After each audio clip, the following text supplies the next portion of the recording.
Τάκης από... Σούρμενα. Όχι, δεν με κατάλαβες. Καθόλου. Ο Τάκης από πού βγαίνει?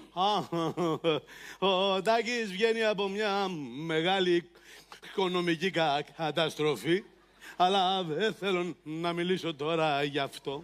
Πάλι δεν με κατάλαβες. Πάλι καθόλου. Εννοώ, από πού βγαίνει το Τάκης? Από το Κώστας. Από το Κώστας. Ναι. Κώστας, Κωστάκης, Τάκης. Σωστά. Τάκη, δυο λόγια για σένα. Με τι ασχολείσαι? Αυτή την περίοδο ψάχνω για δουλειά. Έχεις εμπειρία? Μεγάλη. Δηλαδή, Ψάχνω 3 χρόνια. έκανες κάτι άλλο πιο πριν? Ναι, είχαμε σουβλατζίδικο τα 3 αδέρφια. Και τι έγινε? Κάποια στιγμή πέθανε ο ένας αδερφός και το κάναμε τα 2 αδέρφια. Σοβαρά? Μετά από 2 χρόνια πέθανε και ο άλλος αδερφός και το έκανα ο Μαγκούφης. Και μετά?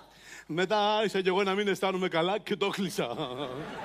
Λουκέτο.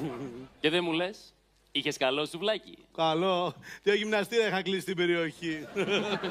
Μάλιστα. Οπότε τώρα δεν έχεις έσοδα? Βγάζω κανένα χαρτζηλίκι που και που. Α, πώς? Είμαι επαγγελματίας hater. Δηλαδή? Τι δηλαδή, το έχεις ακούσει ρε. Μπαίνω με διάφορα